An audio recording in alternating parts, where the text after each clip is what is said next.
Sid's just such an all-around leader.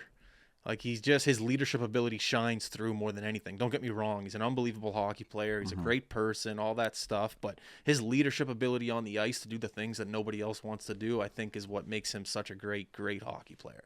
Like that hit at the end we were talking before the podcast. Yeah. Like, he put his body on the line. The guy's 37. He's the oldest player in the tournament. He's the oldest player in the tournament. I'm pretty sure he's tied for second in most points in the tournament. And he's tied for first. Pretty sure, yeah. Oh, my God. Check the notes, Justin. And he just goes and throws his body on the line. Which do you want to break this down, or do you want me to, about how hard that is for even a pro hockey player to do? Yeah, I mean, I'll just you can go and I'll jump in. Okay. Well, the whole sequence happened in probably less than 3 seconds, if I were to guess. So step 1 of the 3 seconds, he throws his body at the Finland player, separating the puck from the man. If you're in a hitting camp in hockey starting out, everyone knows that's the goal of a hit in hockey, to separate the puck from the man. He does that to a T, and plus some. He threw it looked bad. It looked dangerous. Like he threw his body at the guy to make sure that Canada got that puck. Step 2. Understand where you are in your awareness. 365. He looked around. Where is he? Where is the puck? Where's the puck going? And if you notice, he didn't look at the net. No.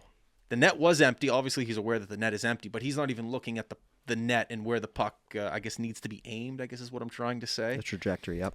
I don't know who flicked the puck to Sid, but whoever flicked it to him flicked it to his hand. Sid doesn't grab it. He almost knocks it down like you're playing wall ball, where you slap it. He just slaps it down.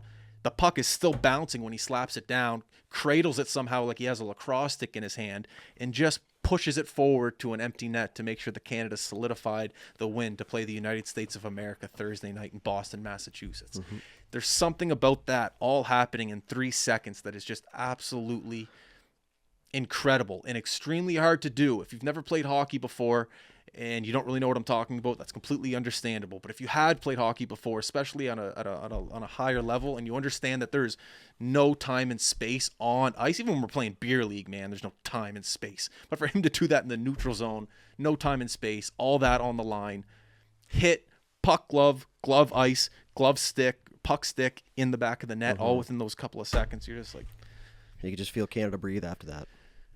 Oh yeah, I'm breathing right now. That was an incredible breakdown, I'll say. By the way, the way you the terminologies and stuff like that. The only thing I'll add is what I said to you. How often have you seen Sid absolutely just run through center ice and throw a hit like that? And I think part of it for him was, obviously I can never know what he's thinking, but in that moment where Finland has all the momentum, I think in his mind he thought separate from puck, but he also thought if I can lay the boom here, that's going to give the momentum back on our side here. That's just a little push back on our side. He also, first thing he said after giving up that puck in the game before that caused the turnover for the game-winning goal, he said that right away in his media availability after. That's accountability. That's leadership, in my opinion. He took onus of that mistake, and you knew that he was just going to bounce back and try and do something to make it better. But like you said, in that small fraction of time, because you explained it seems like it's 5 minutes, right? But that's like bang, like that. So quick. Reinhart flipped him the puck. Reinhart, okay. Huge hit. You never see Sid do that, but the wherewithal just to go, okay, listen, I have a 50-50 puck here, and my object is to take a hit to make a play here. Worst case, the puck doesn't enter the zone. They don't score, but at least in his mind, I think he's just, I'm on this side of the red line. This isn't going to give us a defensive zone face-off late with Finland and all the momentum, so I'm just going to get this down the ice. I don't really think he was trying to score. I just think really? I think he was. He knew, I think he was perfectly in center ice. How many times? Sid's not going to miss that.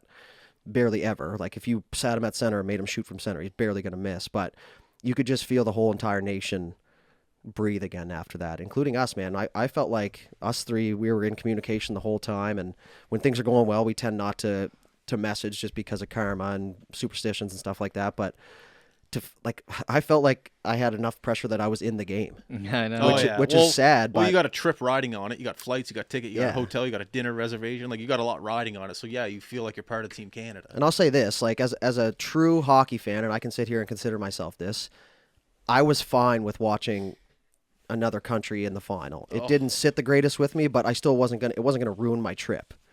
Is what I'm trying to say. Like these are the best players in the world. This is some of the best hockey that we're ever going to see in our lifetime. So it just makes it that much sweeter now. And how cool is it that the Nova Scotia boys kind of made it happen so that the Nova Scotia boys could go to Boston and watch this. It's just like it kind of has that storyline for us mentally. Obviously, they're not sitting in the rink going, "Geez, I got to score here so Belly Dudes and Jeff can go to Boston." But just the Nova Scotia boys getting it done and making us look good as a province. Yeah, we appreciate it, fellas. Thank you very much for making our 2025 so far. Well, it's still 2 months in, but it's going to be a highlight of the year so far. Hey, let's get the Twiggies going.